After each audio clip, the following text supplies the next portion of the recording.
Diwali is round the corner and so is Samvat 2077. The year gone by has been full of challenges and the equity market has witnessed a lot of turbulence in this period. The biggest blow to the market came from the coronavirus pandemic, which led to a global market crash that began in late February and ended in the beginning of April. What did it mean for the performance of Indian equities in Samvat 2076? Well, the Nifty has gained 5% since last Diwali. The Nifty Pharma and IT index have been the rank outperformers with gains of up to 50%. On the other hand, the Nifty Bank has underperformed with a loss of about 10%. So what expectations should investors have heading into the new year? Should investors pin their hopes on a turnaround in the Indian economy or better returns in Samvat 2077? To discuss all of this and more, I have with me the veteran of the Indian equity markets and, of course, the big bull himself, Rakesh Jhunjhunwala. Always a pleasure. Many thanks for joining us here on CNBC TV 18 and season's greetings to you. Before I talk to you about the year ahead, I wanted to understand whether your mood has changed. Since we last spoke in June, which was the time that the pandemic was raging in India, we were also in the midst of the harshest lockdown. You had said then that you were getting a tad frustrated. In light of the developments that have taken place, the reopening of the economy, movement on the reforms front that the government has undertaken, are you less frustrated today, Rakesh Jhunjhunwala?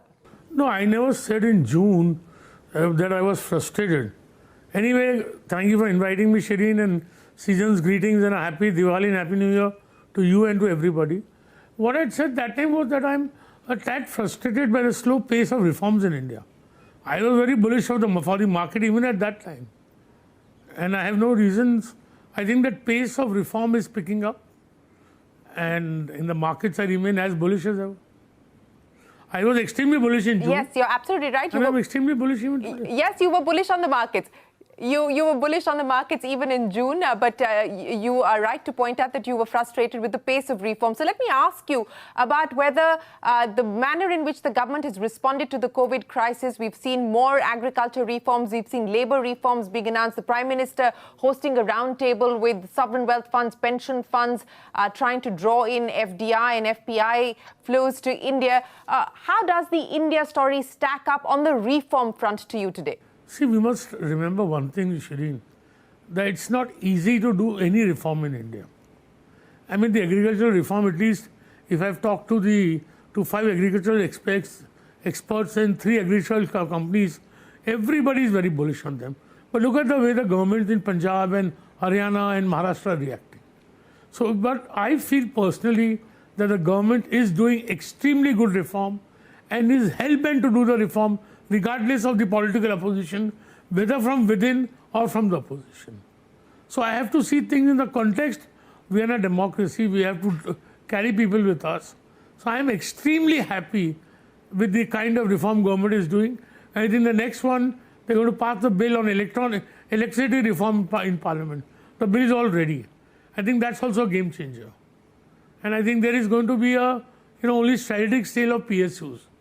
So I think I'm extremely happy now that we are catching pace in the reforms.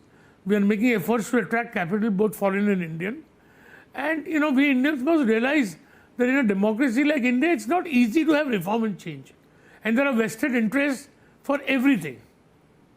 So rather than June, my frustration has gone, is reduced 80%. Okay, your frustration has reduced 80% since June.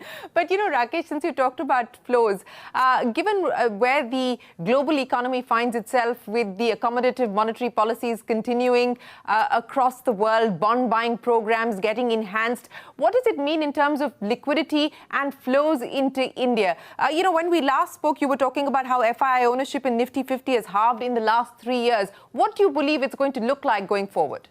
I think the money is going to come. Not slowly, not fast, but in a tsunami. Because I think India is one of the last frontiers of markets where there can be substantial growth in the world. The world is awash with liquidity. That liquidity has to find an outflow, right? And India has, I told you that ownership in India now is far lesser than it was 3 years ago. So I think there is going to be a tsunami of capital into the stock markets, both in foreign and Indian. Because I think most Indians and foreigners are still not bullish about the Indian economy. And, the signs of the economy and the reform according to me, is going to see this year, suppose you have 10% negative growth. I think next year we'll have 10% positive growth. So we'll reach levels of 2019-20. And remember, in 2019-20, we lost 15 days in March, right? And after that, I believe we are going to grow 6, 7, 8, 9, 10. So I think we may need, it's my opinion, I have the right to be wrong. I think we'll reach the double-digit figure in 5 years. We have to have God's uncertainties on our side. And I'm bullish on India more than anything else for the economic growth that lies ahead for India. A categorical assertion that you believe that there is a tsunami of capital that will come into India, into the markets and foreign direct investment as well. But what will that then mean in terms of sectoral themes that you expect to play out, sectoral bets that you expect to play out? If we were to look at what's happened in the last few months, yeah, go ahead. Ma'am, it's a relay race. It's a buffet. Everybody is going to join in. So you believe in the Indian story and choose your stocks. And let me tell you, I am bullish that the Indian economy will grow. And the fact is that corporate profits to GDP in India at all-time lows. So there's going to be a double whammy. Percentage of profits to GDP are going to go up and the size of the GDP is going to go up. And then I believe with low interest rates and with low exposure to equity of Indians and in general a favorable outlook towards emerging markets and especially towards India is going to lead to a tsunami of money in the markets. I feel India is where we were in 2003. Okay. You know, Rakesh, you talked about how India finds itself poised at where it was in 2003. What is your hypothesis there? See, my hypothesis is that, India is going to 2003 to 2009, we grew 8 to 9%. I think next 4-5 years we're going to get there. Second thing is, there is total disbelief in the markets. Markets showing unbelievable strength. Worldwide, I think there are going to be very low interest rates, at least for the next 3-4 years. Right? There's a lot of reform that has taken place. Corporate profits to GDP are at all-time low. I think GDP is going to go up. Percentage of corporate profits to GDP is going to go up. Indian companies are, at their best efficiency as they ever have been. We have got a clean system. Right, a lot of rogue entrepreneurs have been removed. So I think all these factors, I think India is going to enter a period of very high growth. So I think that, I am confident. See, I see a different India than most Indians. I see growth and prosperity coming.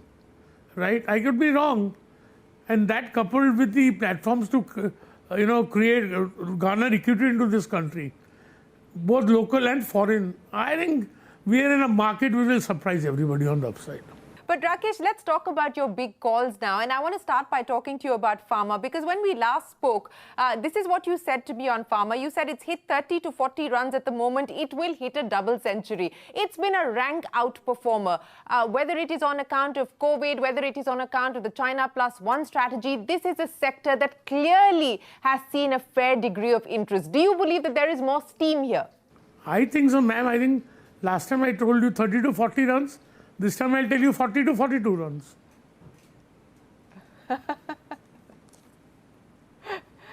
So you will continue to place bets here? See, ma'am, every sector, no sector is going to have linear growth. After a rise, every sector is going to stop for some time, consolidate, and then believe and make a next move. So I am not smart enough to know that now the sector has gone up, it's going to consolidate for some time, so let me sell and buy the other sector. Then the other sector after 3 months will peak out. Then I should buy back the pharma sector. Shirin, I'm not so smart to know when this will happen. I know that it's going to go up. There are going to be periods of consolidation and correction. And I don't attempt to time it so thinly. You said that you believe this market is going to surprise us. Where do you believe this surprise is going to come in from? And I'll try and link this to what you told me previously. You said some of the biggest winners will be found in the most beaten sectors. So the surprise element, Rakesh, where do you see that coming in from? In the most battered stocks. It could be metals, it could be the public sector. Give me some of the spaces. Metals, public sector, other areas of battered stocks. other areas where there has been total disbelief in the market over years. I think that's where the highest returns may come. Since you talked about public sector and, one of the themes that you were hoping will take off finally is the strategic disinvestment theme. In fact, I was speaking with the Economic Affairs Secretary and he was very clear that the impediments are there. They acknowledge them for companies like BPCL, Container Corporation, etc. But they still feel that they will move ahead. Do you believe that this is going to be a big theme that will be revisited this time around?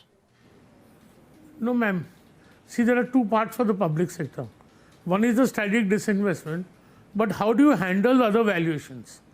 I mean, today you see HPCL, BPCL, so many stocks, maybe Cochin Shipyard, maybe I don't want to name too many stocks and I don't own any of them, maybe small ownership in HPCL. The question is, the one is you are going to realize value by strategic disinvestment.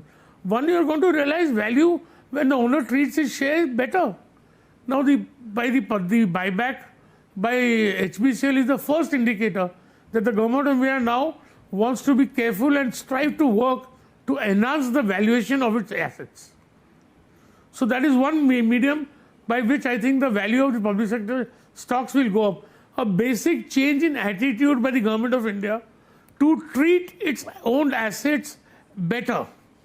Not just do things in a heavy, sell HPCL to IOC, sell REC to PFC, but do things in a more thoughtful manner which will create shareholder value. And the first indicator is the buyback by HPCL. And I don't think this has happened without the knowledge and consent at the highest levels of government. That's my guess. So I think that is one way by which public sector stocks will gain value. And second, of course, is strategic investment. And third is asset monetization. And I'm told they promised there will be no ETFs. As far as possible, there will be no sale except strategic disinvestment, right? And they will treat their assets better and not disinvest them in a haphazard manner.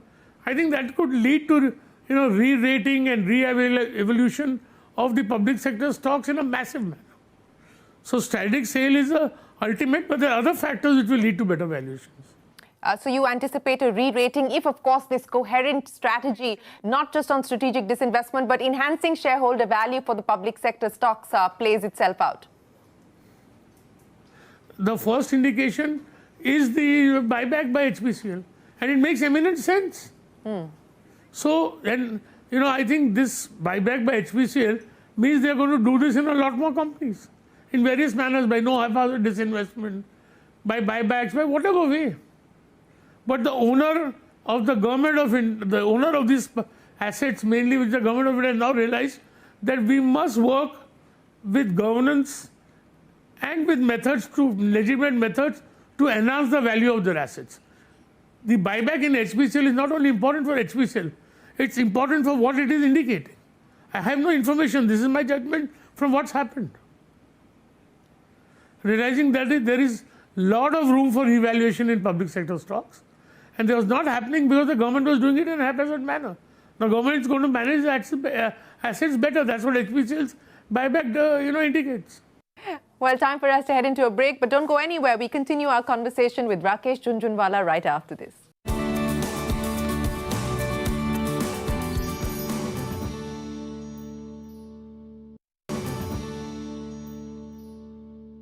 Welcome back. You're watching our Samvad special. We're in conversation with the big bull, Rakesh Jhunjhunwala. Since you talked about beaten down stocks and beaten down sectors, let's talk about what's happening as far as real estate is concerned. Because for your theory of the revival to really fire on all cylinders, this is a sector that will have to start to perform. We're starting to see that happen, at least in some states. States like Maharashtra, for instance, on the back of the stamp duty cut, etc. We have seen movement there. Is this a sector that's looking good to you now? See, in 2010, when the sector was blooming, they said, they remembered Mark Twain, who said the land cannot increase because you cannot manufacture land. Then people said land is an asset we should never own. So I feel the bottom is made in the real estate sector, unquestionably.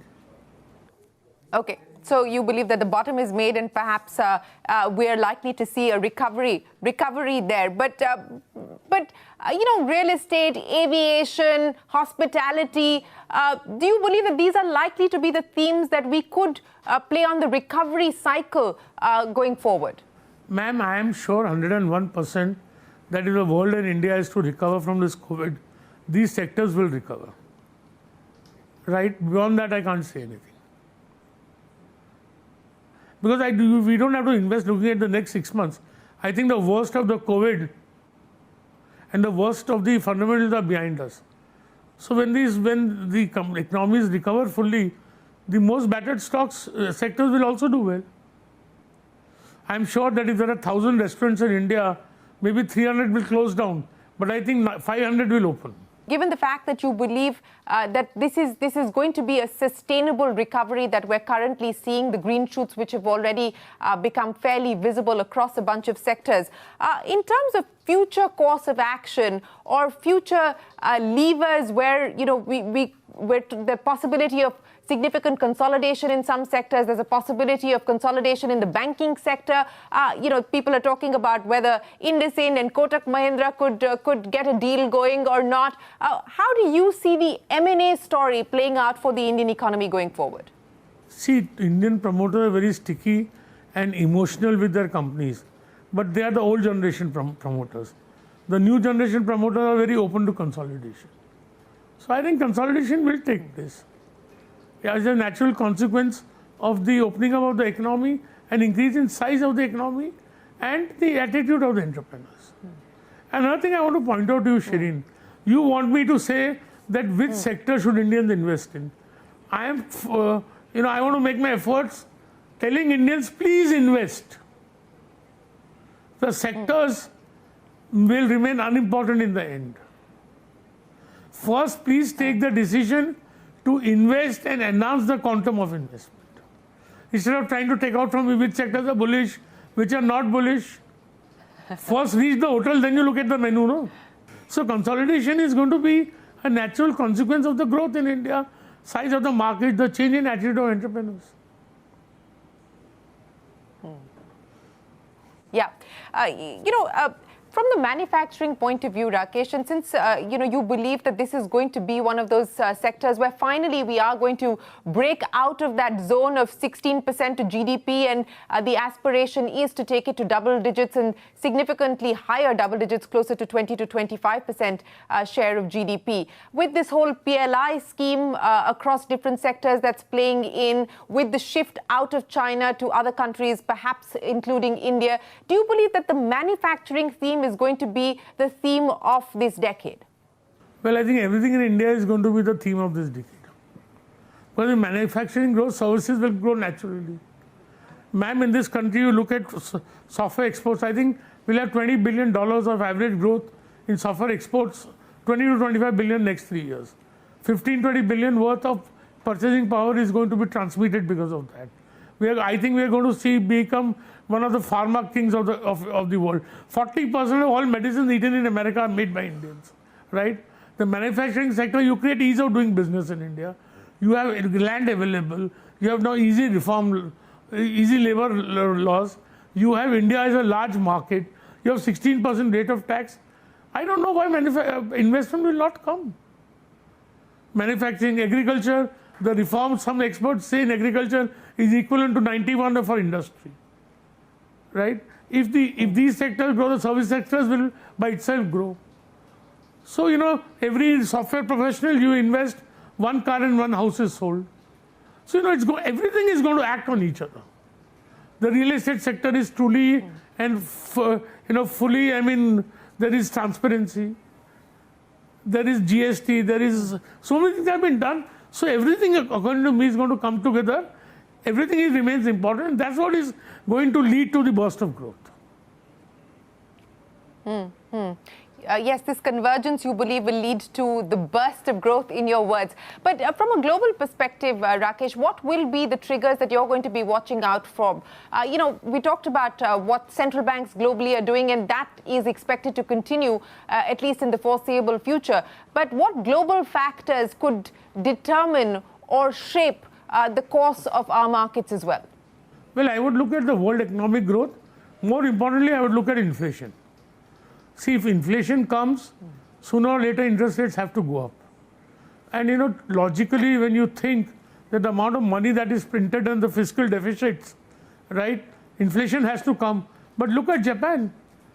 I mean, you can't believe the debt to GDP ratio. I think the Japanese central bank owns 50% of the corporate bond market. Despite that, there is no inflation in Japan.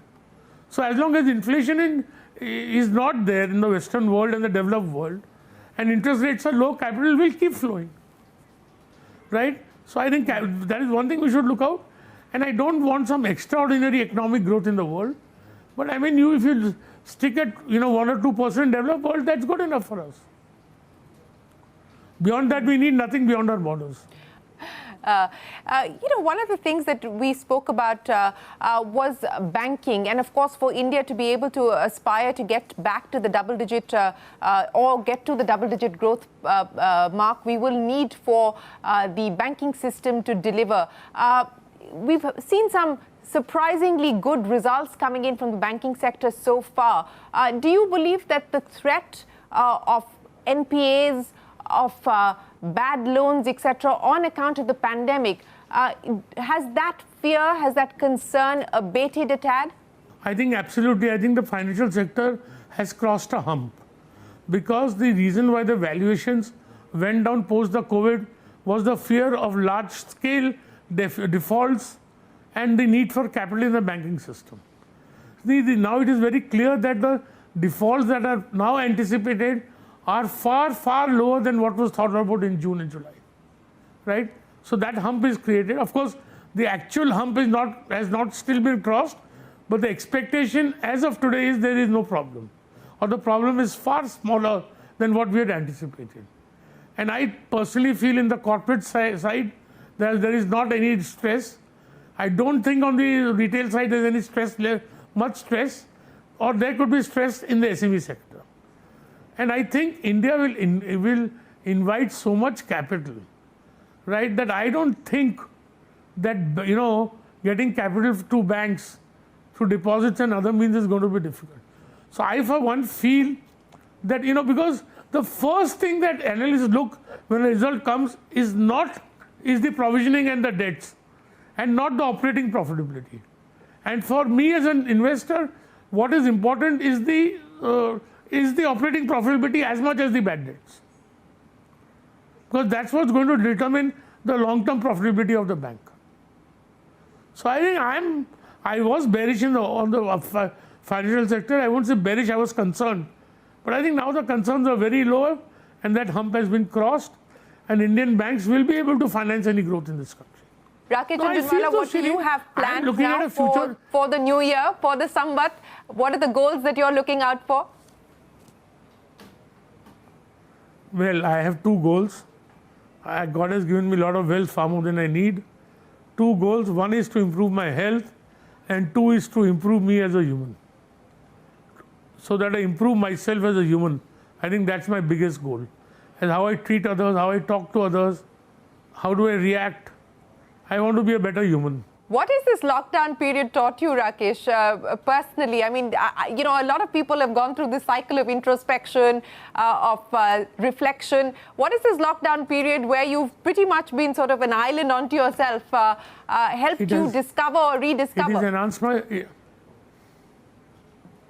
well, it has taught me how vulnerable we are to him, how small humans are and how little is in our hands, and that we cannot go on abusing this earth beyond limitation. Yes, that of course is an important lesson and an important takeaway, not just for us as citizens, but for policy makers as well. Rakesh Jhunjhunwala, it's always a pleasure. Appreciate you joining us here. Once again, wish you a very happy Diwali, a safe, prosperous Diwali to you and your family, your loved ones, and we look forward to being able to speak with you again. Same to you, all viewers and all Indians. Believe in India, invest in India, you'll make money, take it from me. You're almost sounding like the Prime Minister. No, Shireen, I feel pretty so much bullish. what he said yesterday. No, it's not like the Prime. I am not anybody's. Shireen, I am telling you what I feel from my heart. that India is entering a period which is going to be more different or very different than what most Indians are thinking. They are not able to assess, the kind of growth India is going to see. And I reserve the right to be wrong. But I do what I've done in life. I came to the stock market. Everybody thought I'm mad. But I said, no, I will go there. So I envisage an India which is far different from what most Indians are thinking.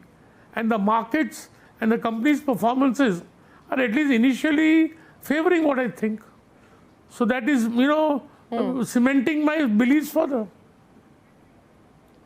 So I'm not saying, well, we and I don't understand one thing. At one time they call me Big Bull. Yes. Pardon? And I don't understand one thing. At some time people call me Big Bull, so they think I'm Harshad Mehta.